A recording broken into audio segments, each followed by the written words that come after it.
A gente já avançou, porque eu não lembro. Líder executivo. Olha o que diz aqui, ó.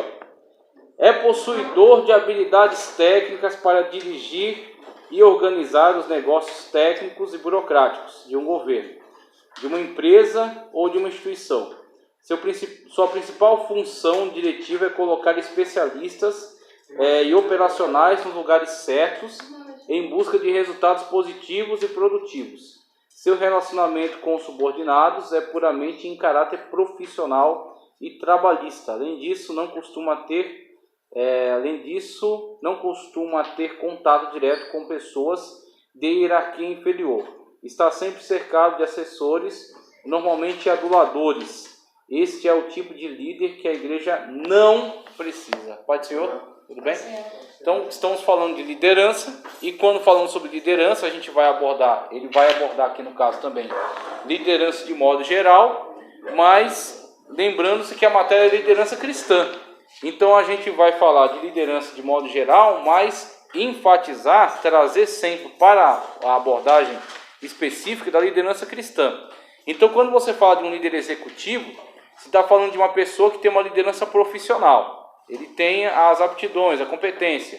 Só que numa estrutura puramente executiva, uma estrutura puramente profissional, você até pode enxergar com bons olhos esse tipo de relacionamento, onde a pessoa estabelece subalternos, ele está um CEO de uma grande empresa, e aí ele tem ali algumas técnicas para trazer mais produtividade, para tornar a empresa mais eficaz, melhorar a marca, melhorar a propaganda e colocar em torno de si, muitas das vezes, alguns conselheiros, alguns gerentes, e estes vão lidar com os funcionários de baixo escalão, de modo geral, aqueles que fazem a máquina funcionar mesmo, sem que ele necessariamente tenha contato direto.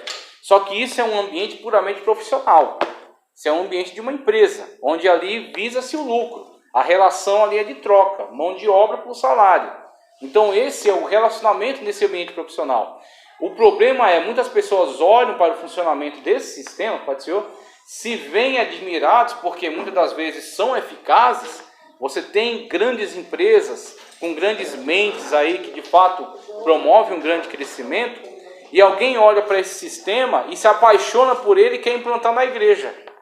Aí onde é o problema? Você vê algumas igrejas na atualidade se comportando quase que como empresas, com uma liderança que foi profissionalizada, que tem ali toda uma técnica de oratória, até de certas habilidades psicológicas para lidar com o povo, e não estão envolvidos pessoalmente com as pessoas que estão ali sendo lideradas por eles, não estão envolvidos emocionalmente com elas, mas simplesmente entram no seu horário ali, no horário do culto, ou algum horário a mais que ele disponha para aconselhamento, vão até ali e de modo profissional atendem ali a sua demanda, entregam ali uma boa mensagem, gerem ali, administram as situações juntamente com as pessoas de cargo hierárquico maior que estão próximas a ele, mas não tem necessariamente uma ligação com as pessoas que estão ali naquela congregação.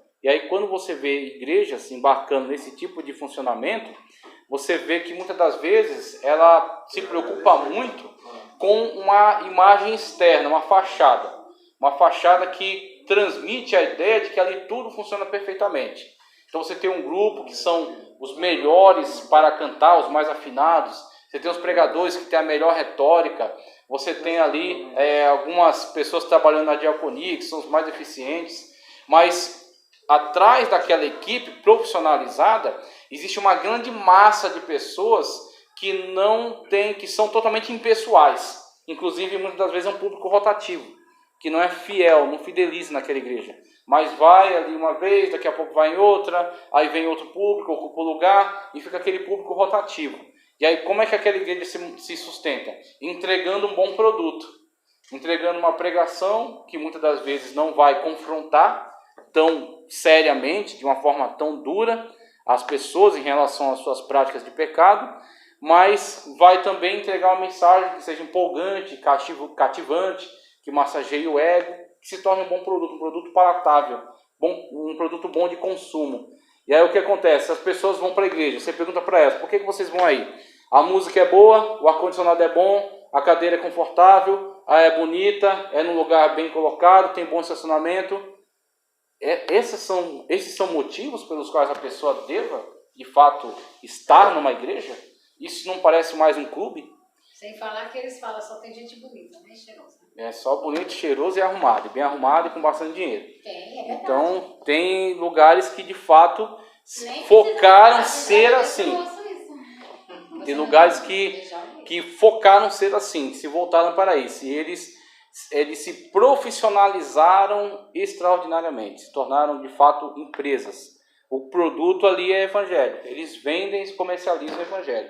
E aí eu citei 2 textos aí, Atos 15, 14. Simão nos expôs como Deus no princípio voltou-se para os gentios, a fim de reunir dentre as nações um povo para o seu nome. E também Atos 15, 22. Então os apóstolos e os presbíteros com toda a igreja decidiram escolher alguns dentre eles e enviá-los a Antioquia com Paulo e Barnabé.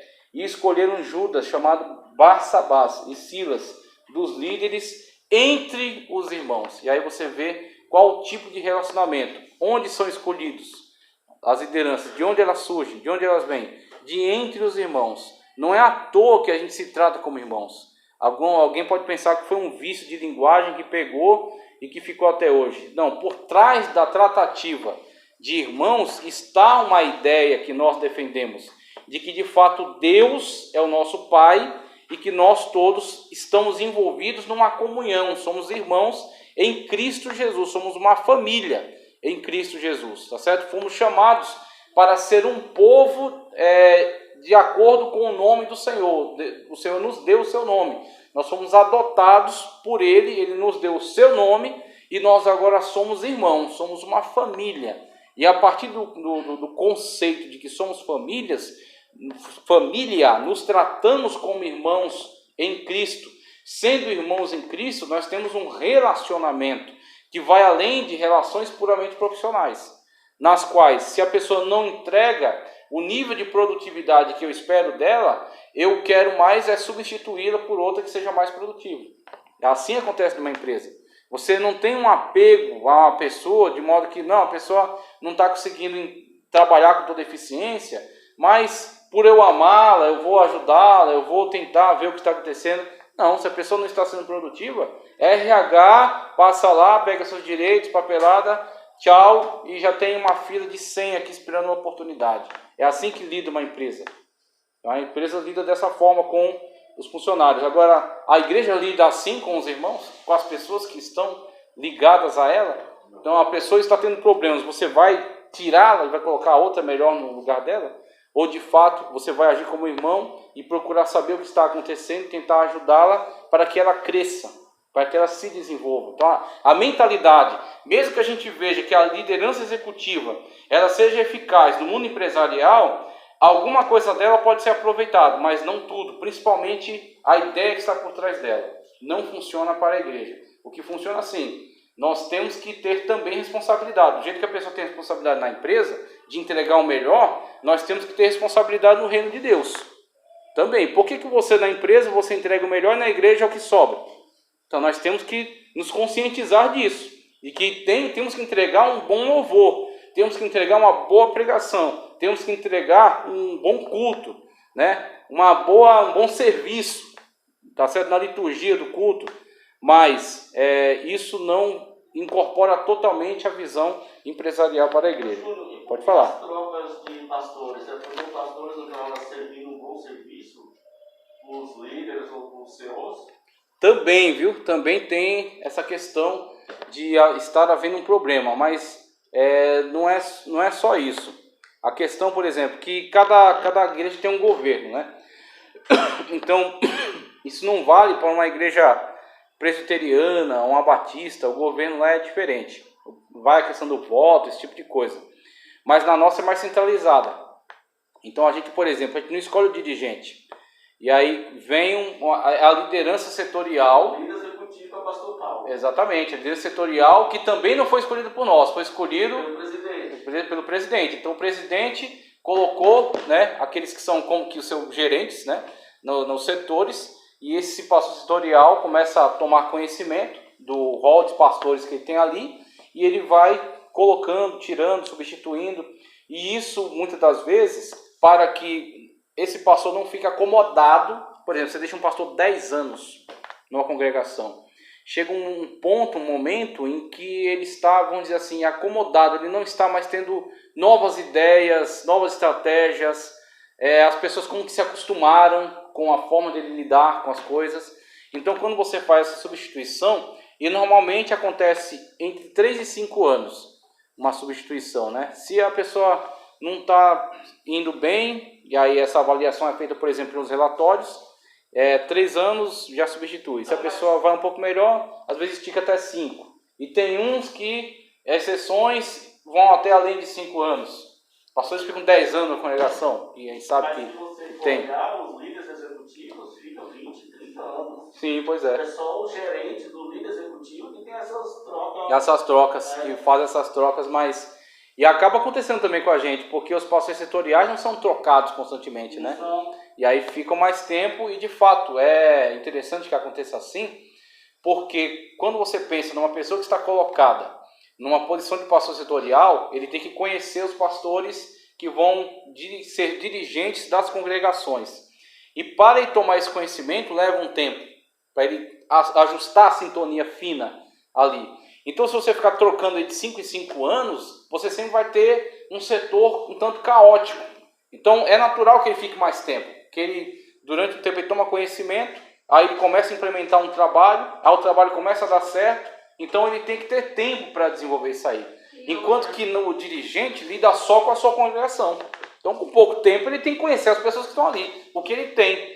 Não, eu tenho bons pregadores, eu tenho bons professores, eu tenho pessoas para trabalhar nos setores, ou não tenho, então tenho que formar, eu tenho que mandar para a teologia, eu tenho que trazer um núcleo para cá, e por aí vai. Ele vai se organizar. Pode falar. Outra coisa também que eu observei em relação a isso, imagina que troca constantemente o pastor do setor, quando troca só o pastor da congregação, pequenas alterações locais que não pode se sobrepor àquela que já existe setorial. Exatamente. E se trocar setorial, é quase que...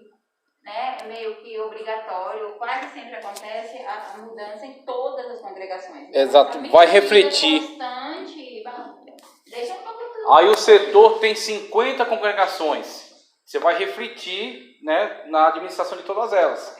Porque vem um pastor setorial, vai ter que conhecer como funciona o trabalho, como são, que cada congregação, por mais incrível que pareça, cada congregação tem uma característica própria. Você vai numa congregação, as pessoas ali são crentes há mais tempo, são mais amadurecidos, mais velhos. Então, de um lado, eles sabem muito bem o que eles têm que fazer, então você não precisa estar ensinando tudo para eles. Por outro lado, eles são mais ranzinza, então não aceita qualquer coisa. Eles são mais resistentes, às vezes, a uma liderança, ele tem que conquistar com mais dificuldade. Aí você vai na outra, um monte de crente novo, você dá a paz do Senhor e já estão pegando fogo. Mas, por outro lado, toda hora você tem que estar ensinando, porque... toda hora erra, toda hora não sabe, não conhece a liturgia do culto, não sabe o que fazer. Então, aqui você sabe, eu preciso de um pastor mais experiente para mandar para essa. Porque ele sabe lidar com esses crentes mais velhos, mais teimosos, muitas das vezes, às vezes mais querem testar o dirigente, que conhece muito de Bíblia. Aí o outro, já posso mandar alguém com uma palavra mais impactante, né? São pessoas mais novas, então precisam, né? Estão nesse... calor do novo convertido, né? Então, uma pessoa com esse trabalho mais dinâmico. Então, para a pessoa tomar conhecimento do que ele tem no setor, leva um tempo.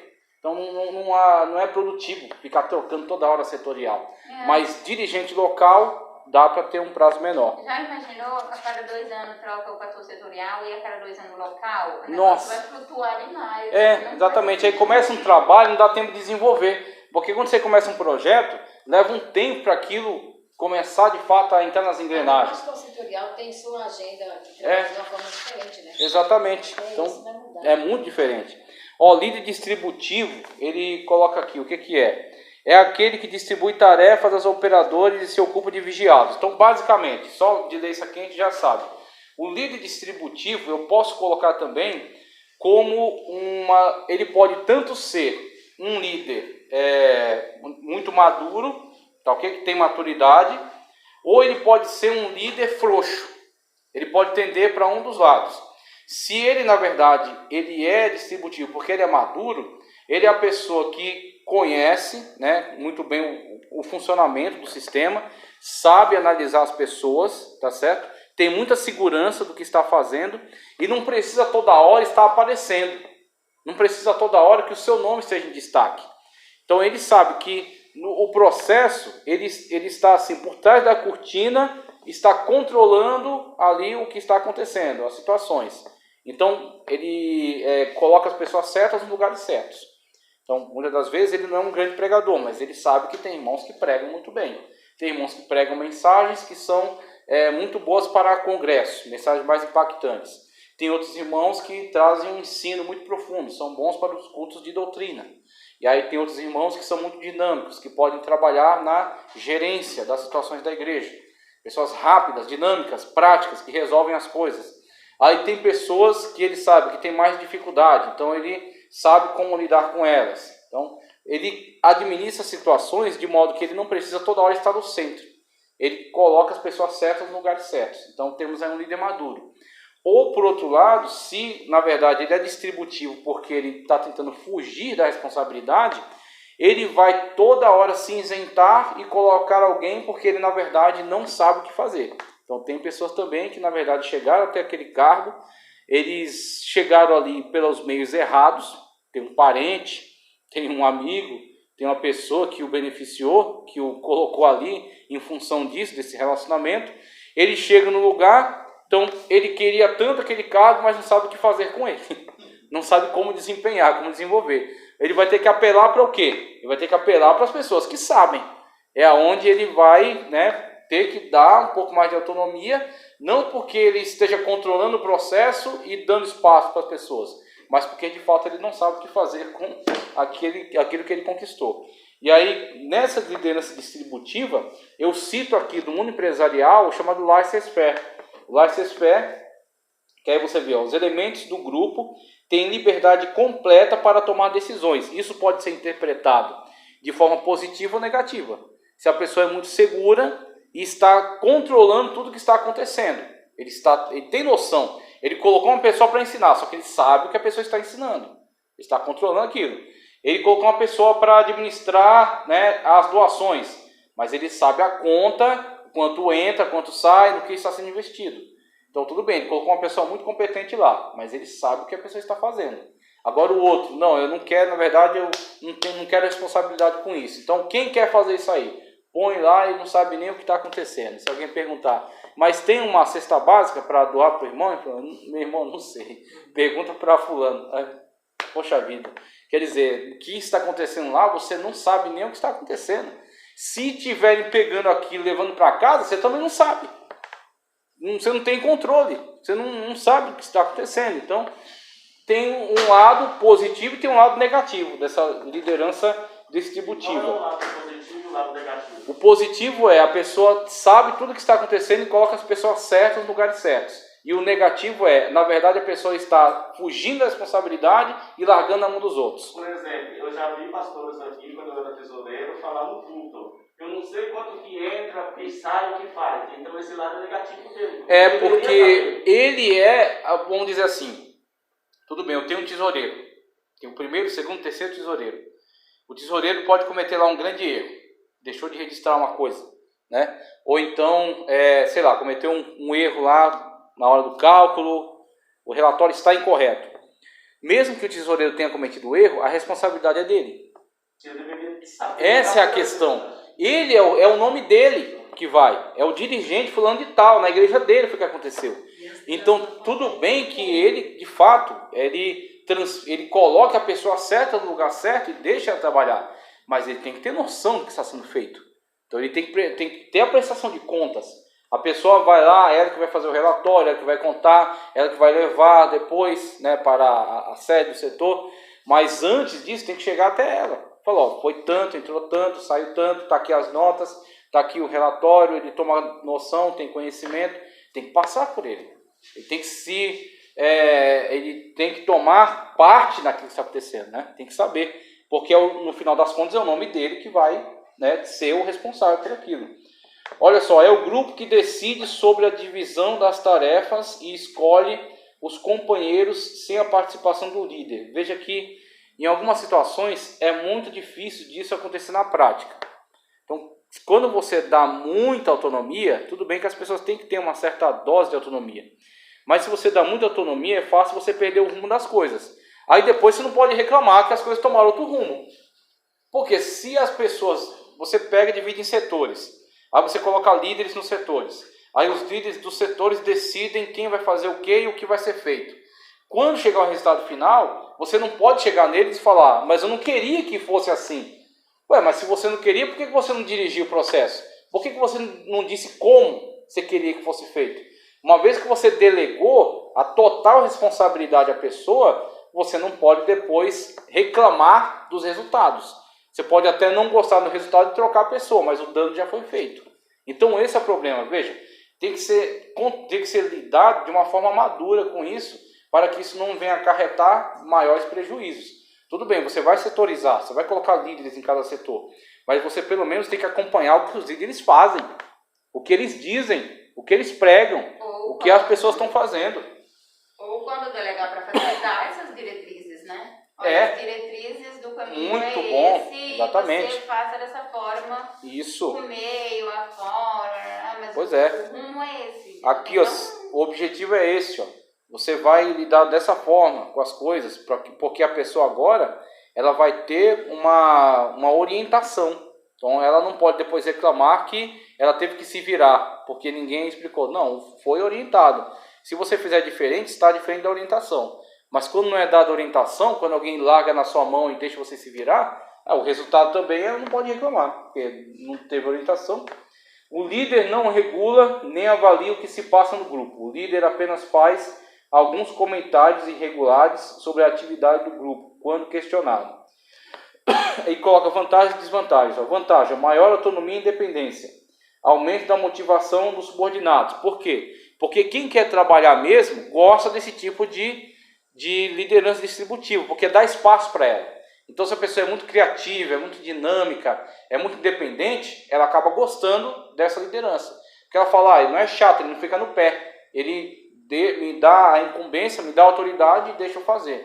Então, para esse tipo de pessoas, esse tipo de liderança é aprovada, né? Ela gosta.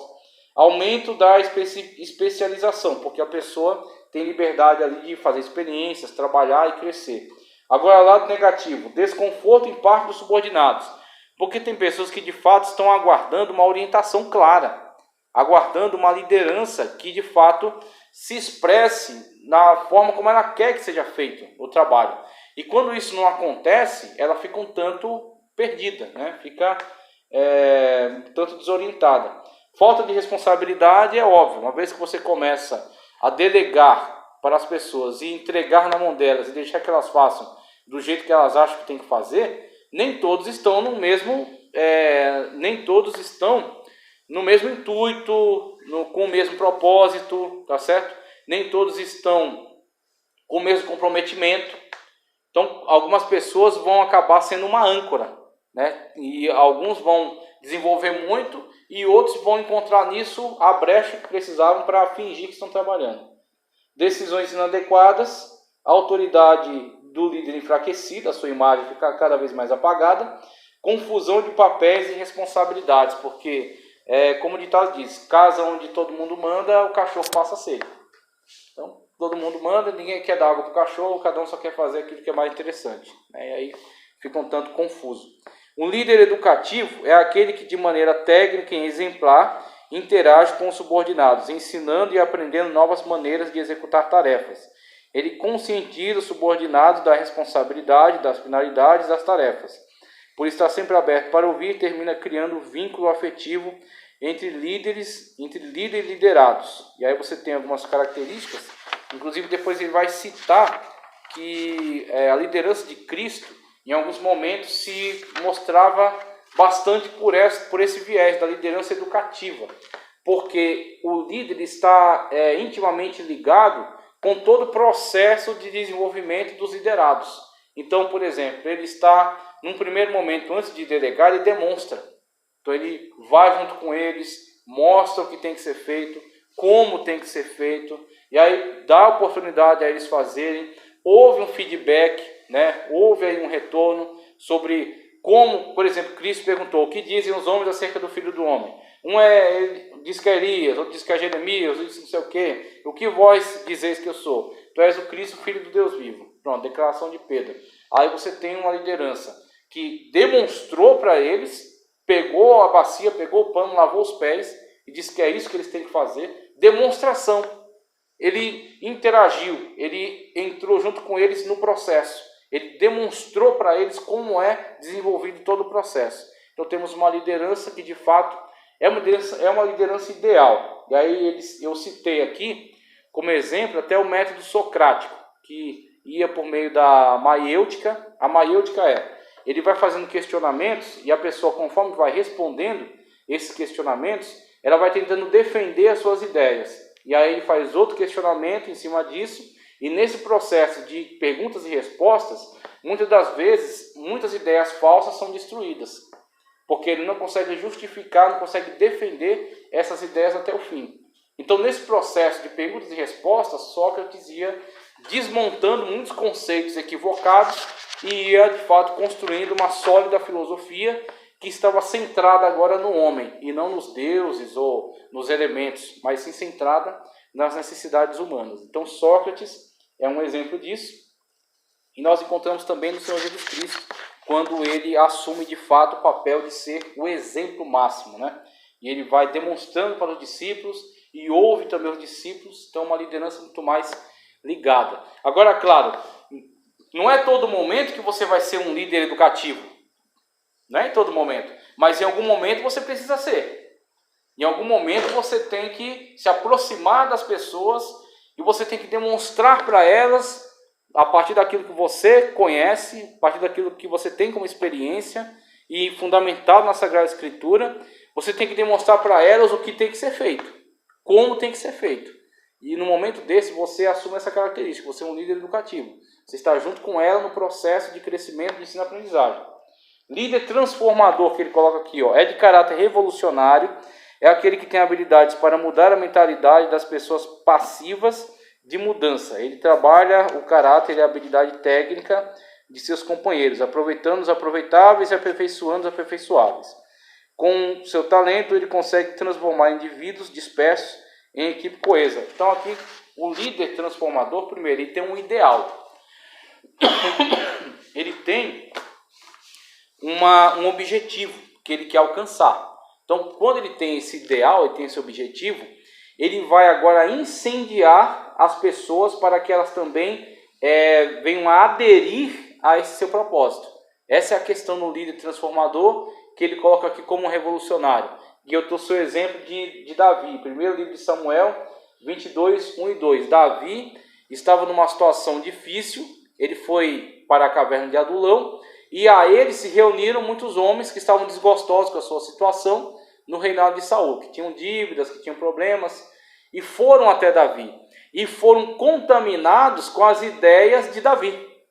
A liderança transformadora que Davi foi para eles, a liderança revolucionária que Davi se demonstrou ser para eles, transformando eles em pessoas desmotivadas, pessoas fracassadas, pessoas que não tinham perspectiva, em agora soldados ligados a esse projeto de governo de Davi, que quando chegou ao poder não se esqueceu deles, os promoveu como pessoas ligadas agora ao seu governo, a parte mais importante do seu governo, né? Quando ele é consagrado em Hebrom, depois quando ele é consagrado em Jerusalém para reinar sobre todo Israel.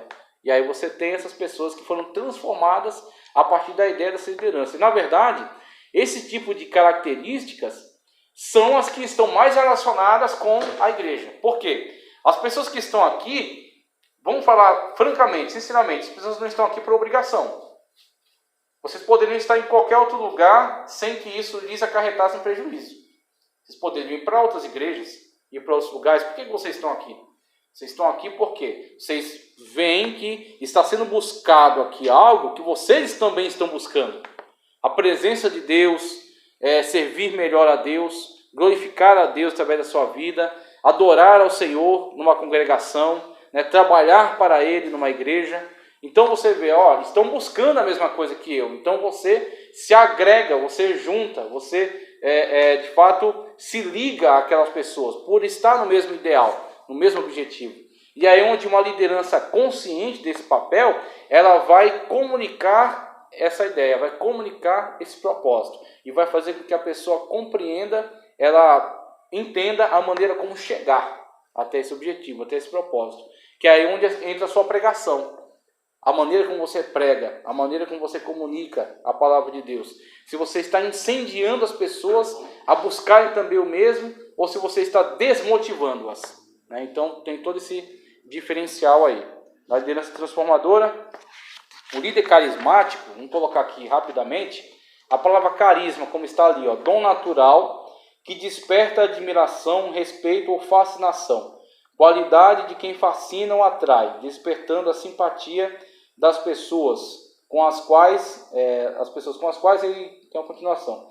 Fascinação que desperta fascínio, que chama a atenção, ok. E aí eu coloquei em cima ali a pessoa no centro, né, da ação, sendo observada por todos. Pois é. E embaixo é exatamente uma palavra que era muito usada, que é um tanto antiga, que é o magnetismo.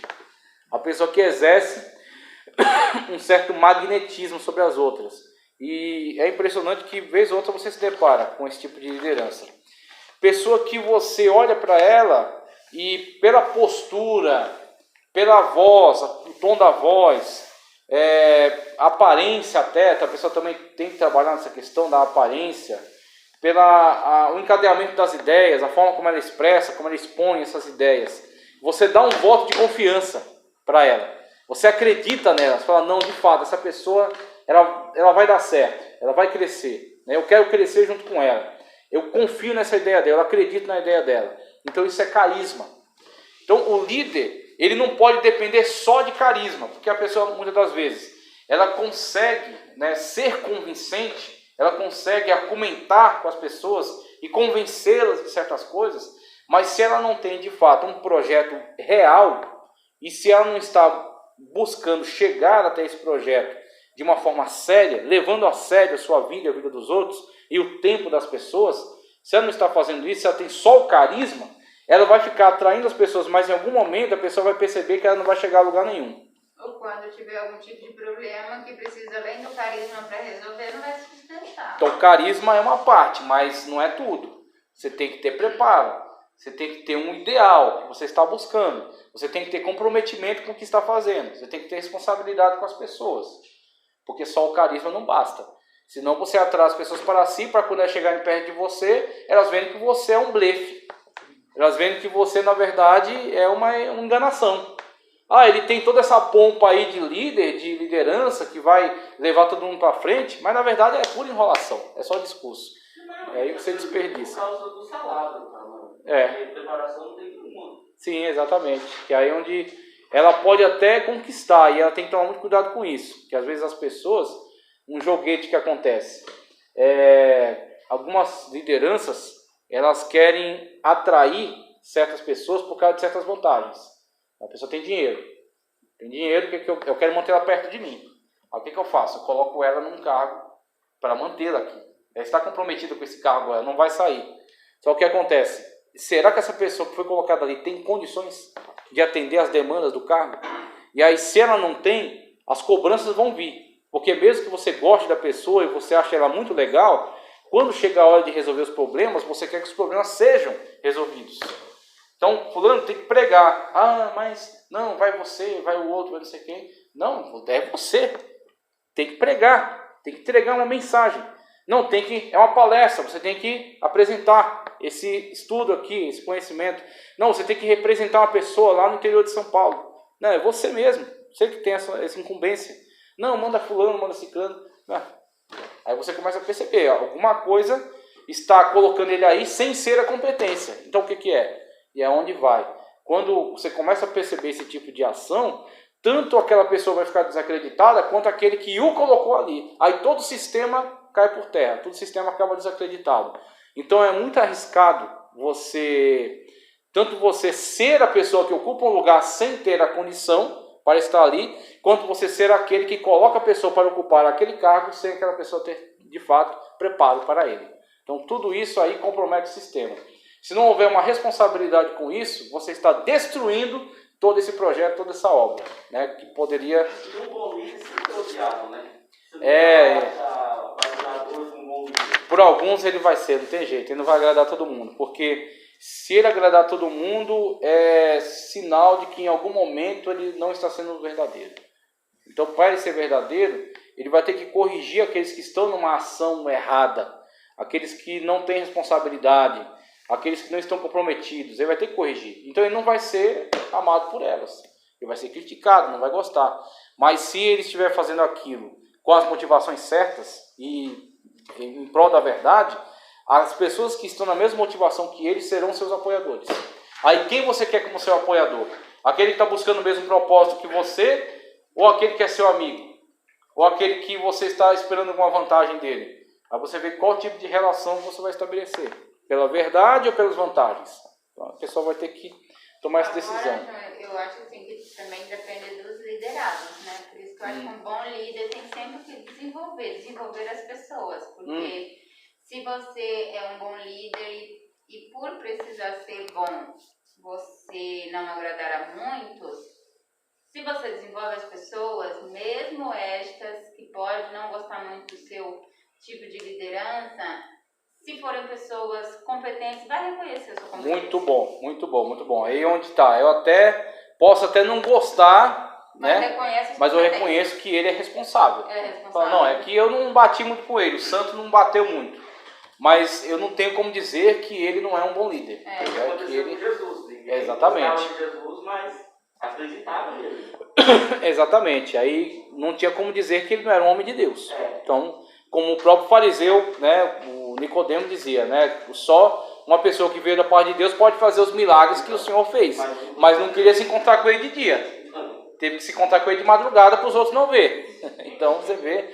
Tem o outro lado também. Né? Sim. Se o líder é muito ruim, acontece. Os liderados, quando vem numa situação de não tem a sua equipe consigo. É um dos sinais de insegurança. Tem gente o que... líder não tem que ser carrasco. Não tem que ser carrasco, exatamente. Você tem que ter controles, porém, procurar ser o mais, vamos dizer assim, mais próximo do liderado. E justo, né? E justo. Por exemplo, chega um momento de você reconhecer. Exatamente. Se você não reconhece um trabalho bem feito... Aí na hora que ele está no aperto, ele vai querer chamar o povo para si, o povo não vai. Porque quando chegou a hora de elogiar, ele não elogiou. Obrigado também, né? E muitas das vezes a pessoa assume esse tipo de característica também por insegurança. Porque ele quer causar medo. O olhar do mercado, na verdade, para a liderança de hoje, é um líder que tem um grupo ao redor de si, para o negócio andar. As empresas não querem mais líder carrasco. Né? Sim. Tem pessoas que agreguem, né? É o transformador. Exatamente. Porque senão fica sempre aquela coisa, as pessoas trabalham por medo. Só que quando a pessoa não está exercendo ali aquela vigilância, os funcionários também não estão comprometidos. Então eles enganam. E se precisar, você já Exatamente, ele não abraçou a causa. E ele não vai abraçar nunca. Porque ele fala, para eu fazer, para ele se dar bem, não, eu quero que ele... E aí onde ele, às vezes, prejudica a empresa... Tem que ser moderado, na verdade. O líder tem que ter controle, porém não ser ruim. Exatamente. Senão ele fica só uma hora e ele está caindo no buraco, o pessoal pode empurrar mais. Exatamente, às vezes a culpa é dele mesmo. Está acusando, os cooperadores não me ajudam, os presbíteros estão contra mim, os pastores, os professores... Mas às vezes vai ver, o cabo é ruim, o cabo não sabe dar uma palavra da amiga, não sabe perguntar se foi tudo bem, se está tudo bem com você, não quer saber de nada, é mandão. Tem muitos pastores aí que são bons pastores, mas são carrascos para um postado. Exatamente. Aí às vezes o ministério dele está estagnado e ele... Ninguém olha para ele. Porque acho que não é isso que ninguém espera mais, né? É verdade. Não mesmo. Ainda mais que ele está lidando... Ele não está lidando com capachos, né? Ele está lidando com outras pessoas que estão buscando o mesmo que ele. Então, aqui ninguém está ganhando salário, aqui ninguém está como escravo, aqui ninguém está, cativo. As ovelhas são de Cristo, né? Exatamente. E aí, se a pessoa não se conscientizar disso... Olha, o líder servo é aquela pessoa que não se eleva aos subordinados com atitude de superioridade. Por ser bastante prestativo, age mais como um membro do grupo que propriamente dito como um chefe.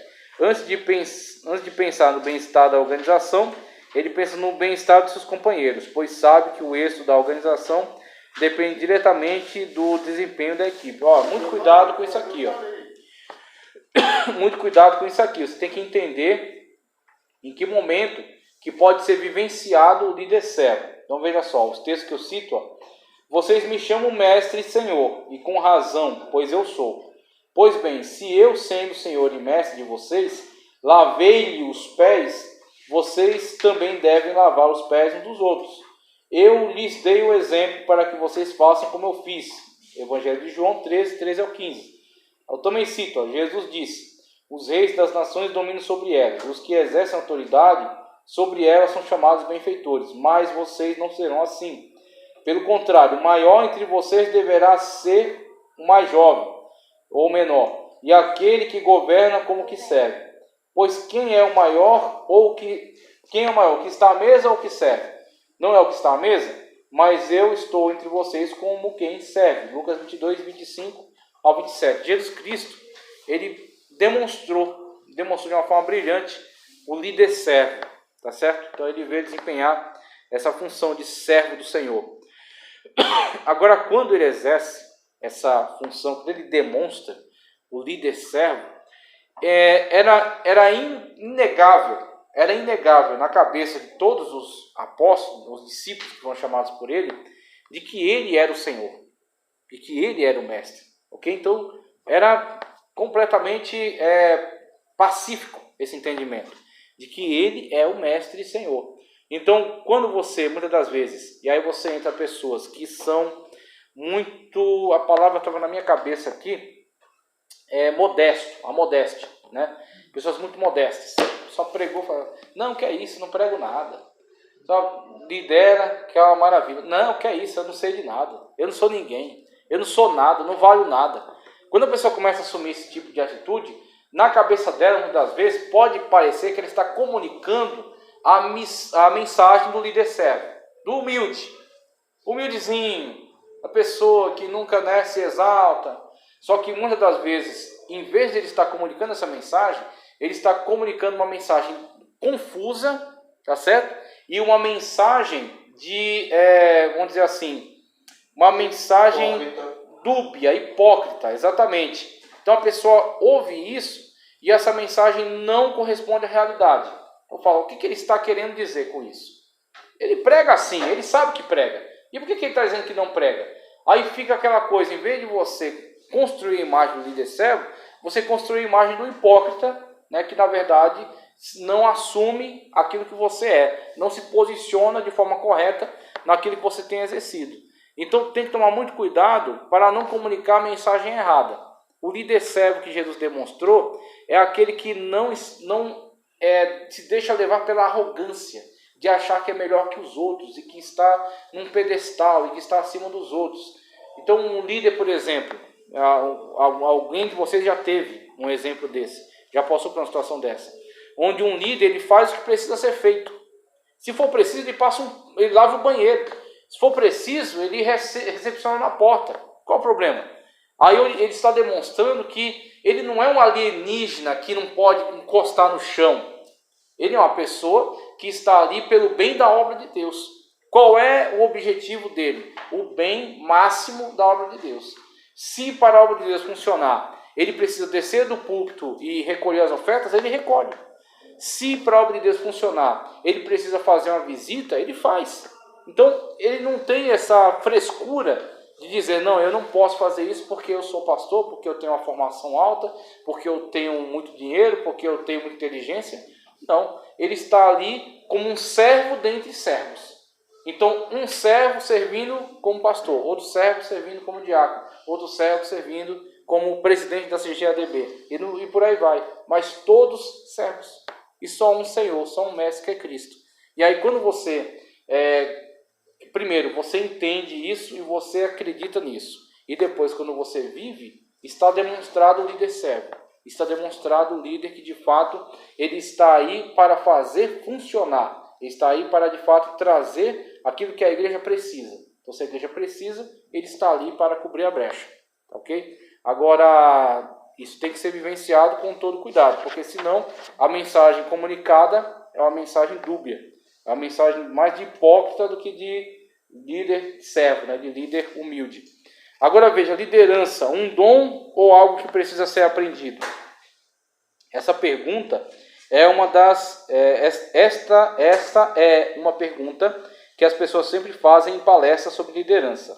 Alguns autores defendem que a habilidade para dirigir, comandar e liderar é um dom inato, mas outros pensam que essas habilidades podem ser aprendidas por meio da instrução e da experiência. De qualquer forma, sendo aprendidas ou inatas, elas precisam ser exercidas e treinadas a fim de serem aperfeiçoadas.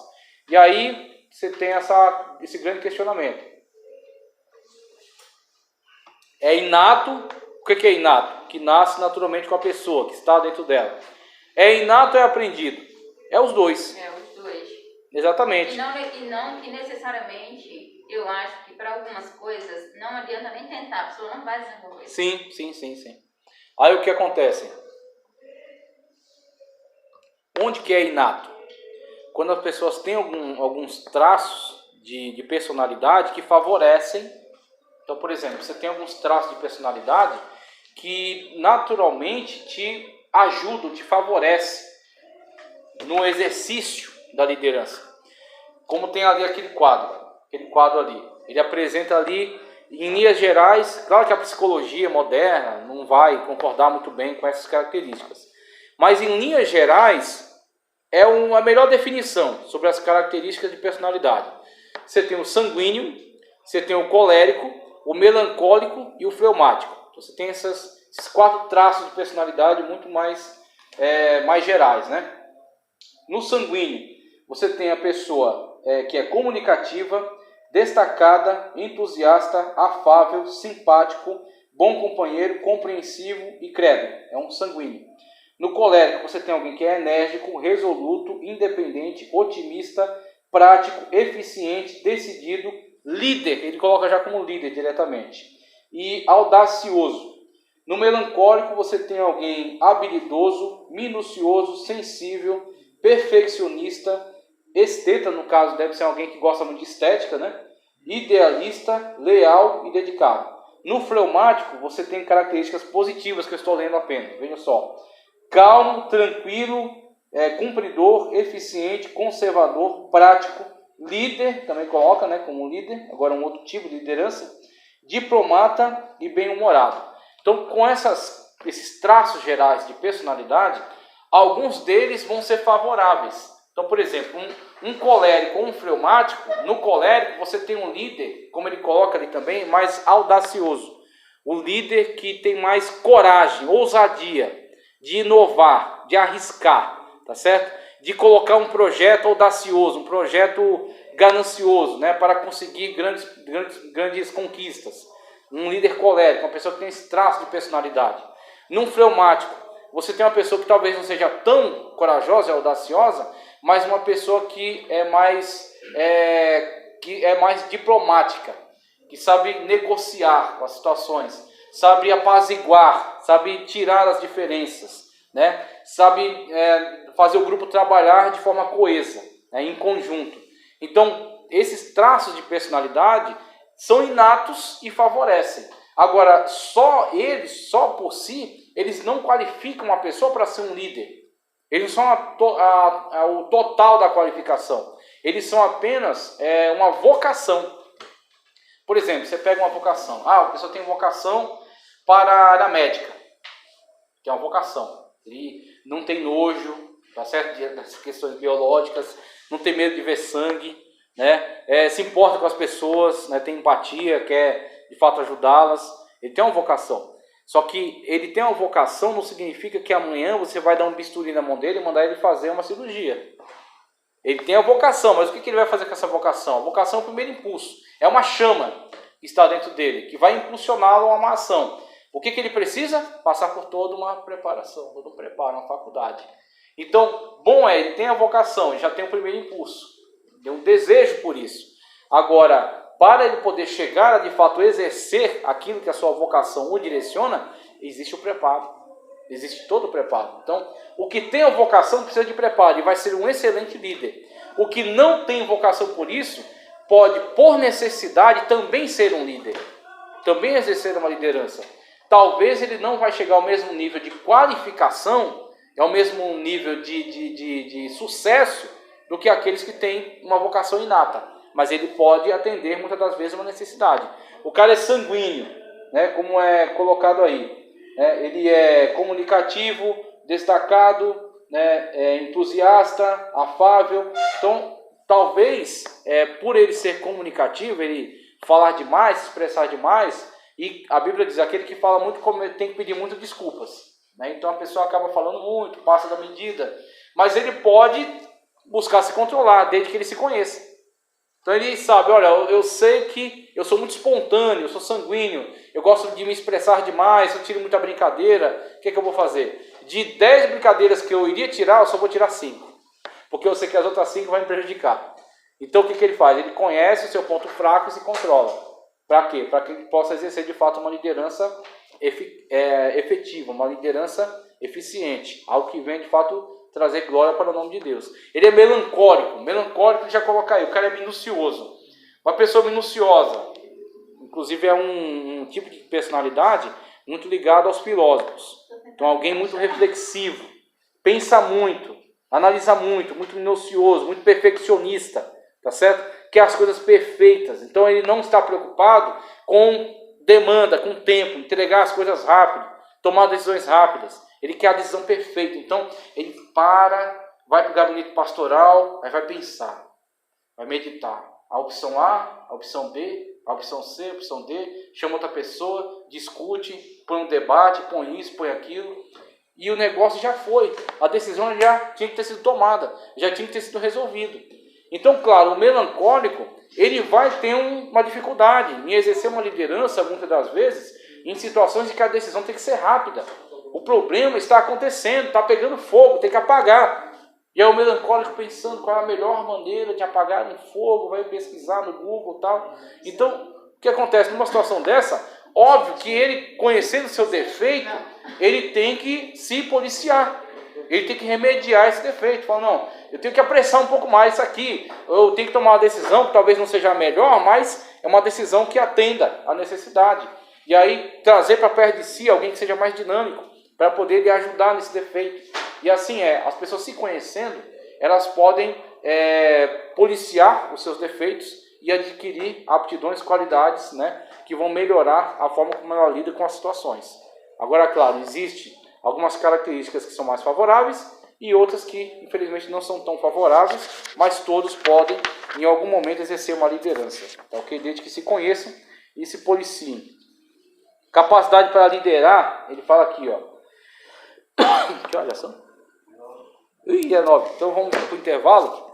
Deixa eu só falar isso aqui, porque aí já fecha aqui esse ponto. Ó. Capacidade para liderar. A capacidade para liderar resulta da soma de várias habilidades que podem ser aprendidas e aperfeiçoadas. O especialista, para ser bem-sucedido, só precisa concentrar suas atenções em um único foco. Mas o líder tem que concentrar suas atenções em vários aspectos. Isso aqui para mim foi perfeito, foi maravilhoso. E eu coloquei até no quadro aí a diferença entre liderança secular e liderança eclesiástica. Então esse ponto que ele vai discutir aqui no próximo. Mas quando ele fala a diferença entre o especialista e o líder, para mim, se você compreende isso aqui, você está meio caminho andado sobre compreender o que é a liderança cristã. O especialista não está preocupado com a visão macro do processo. Então você põe, por exemplo, linha de montagem Ford, desenvolvida aí, né, por Henry Ford. A linha de montagem foi uma das grandes sacadas dele, que otimizou todos os meios de produção. O que acontece? Antes você tinha manufaturas. Na manufatura, o mestre de produção, ele conhecia todo o processo, do começo ao fim. Ele sabia tudo que tem que ser feito. Só que, ao mesmo tempo que você tem pessoas que são especialistas, né, pessoas que conhecem tudo acerca daquilo ali, você tem, por outro lado, também demora. A pessoa não consegue entregar um produto rápido e em larga escala, né? Porque esse processo acaba tendo demora. Só quer fazer melhor, com perfeccionismo, com detalhes e tudo mais. O que é que a Henry Ford fez? Linha de montagem. A pessoa é responsável só para apertar parafuso. Aperta parafuso. O dia inteiro apertando parafuso. O outro é responsável só por colar. Aí ele cola o dia inteiro. Então, por exemplo, se você faz uma manufatura, você corta, você costura, você faz isso, você faz aquilo, você faz aquilo outro. O tempo se perde no meio do processo. Mas e se você só colar? Não, eu consigo fazer mais rápido. Só cola, aperta. O outro faz isso só. Então, cada um só conhece um pedaço do processo. Cada um só conhece aquilo ali que ele faz, apertar parafuso. Mas como é que o motor funciona no final? Eu não faço a menor ideia, porque é outro setor, é lá na frente, a esteira vai passando, quando o chassi passa aqui, eu aperto os parafusos, o outro, coloco o pneu, o outro, coloco o motor, o outro, funciona o motor, o outro, aí por aí vai. Mas cada um só conhece o seu pedaço. E aí você tem a visão. A visão do especialista ele só conhece o seu pedaço. Ele é especialista em dar aula em escola dominical. Eu só sei de escola dominical mesmo. Então eu só conheço aqui, ó. Eu sei o que é preparar uma aula, começa com uma oração, canta 2 hinos, falam aqui uma gracinha para o pessoal dar uma risada, depois parte para a aula, depois argumenta, depois encerra, dá um resumo, passa ali, faz a pergunta e tchau, vamos para casa. Mas e uma Santa Ceia? Eu não sei. Mas e o... Não sei. Mas como e com o relatório? Não faço ideia. Então veja, ele é especialista, ele só sabe daquilo ali. Mas o líder, ele não pode ficar focado só numa área. O líder não pode se fechar somente num aspecto do processo. Ele tem que conhecer todo, ele tem que ter uma visão macro. Então ele sabe que é importante a escola dominical, mas também é importante ciclo de oração. É importante ciclo de oração, mas também é importante os cursos de terça-feira. É importante texto, mas tem que ver também como é que está a tesouraria. Então o líder tem que ter visão macro. Essa visão para saber qual pessoa ele vai achar. Isso, exatamente, porque enquanto o professor está preocupado só com a aula, dando aula, o líder está passeando, ó. Ele vê aqui como é que está a aula dele. Tá bom, vou para o outro lado então. Aí ele vai lá na outra sala. Aí ele passa lá na tesouraria, sem avisar. Entra lá. Ô irmão, como é que está o negócio aí? Assim, tá tudo aqui, o dinheiro na mesa, está contando. Como é que está o relatório? Deixa eu ver. Tá. Aí vai, como é que está lá a assistência social? Tem cesta básica? Não tem? O que é isso aqui? Então ele está olhando todo o processo. Como é que a coisa está se desenvolvendo? Ele é líder. Nós já vimos testemunho de pessoas que amam diácono quando é consagrado ao presbitério e acabam. É que eu não conheço o nome do irmão, mas na nossa sede, meu pai falou desse irmão, que os pastores queriam levar ele para o presbitério, parece que ainda levaram, ele passou um tempo, só que depois ele falou, pastor, esse negócio não é para mim. Ficar aqui... O pastor tem que ter essa visão, conhecer os seus liderados. Não, eu quero ir lá para baixo, porque minha vida é administrar essa situação. Você vai conhecer as pessoas. Exatamente. Ele recebe as pessoas muito bem, pega as crianças lá, leva para junto da mãe, e precisa de uma coisa, ele sabe onde está, ele sabe resolver tudo aquilo ali, ele é dinâmico, ele não pode ficar parado ali, olhando o que está acontecendo. Agora, se a pessoa tem a vocação para o presbitério, ele está ali observando tudo. Se o pastor der algum problema, ele consegue assumir o culto dali e dar continuidade, encerrar e tudo. Ele está ligado ali nesse aspecto da coisa. Enquanto o outro tem uma pegada mais espiritual, ele está orando, ele está buscando a Deus. Daqui a pouco Deus pode levantar em profecia. E por aí vai. Mas o líder tem que ter toda a visão macro. Tem gente até que fica com ciúme. O pastor chega na igreja e tem um irmão que não é muito visto. Mas chega um pastor de televisão e vê que aquele irmão desenvolve muitas coisas. Isso mesmo. Mas vai para perto dele para ajudar. Então, infelizmente. Mas aí vai da falta de maturidade de algumas pessoas. E o pastor ele tem que ter de fato essa... Exatamente. Ele sabe que a pessoa conhece como é que funciona ali. Ele precisa daquelas informações. Então ele vai trazer para perto dele, para aquela pessoa... Trabalho, na verdade. Exatamente. Não é questão de valorizar mais fulano, porque ele sabe que vai desenvolver, ajudar ele a desenvolver. Vai ser um atalho. Vai ser um atalho. Exatamente. E quando você põe as pessoas certas fazendo o que elas sabem fazer, o resultado. Se você deixar uma pessoa no canto e nunca der oportunidade, nunca chamar, você não vai saber. Aí você está matando ela.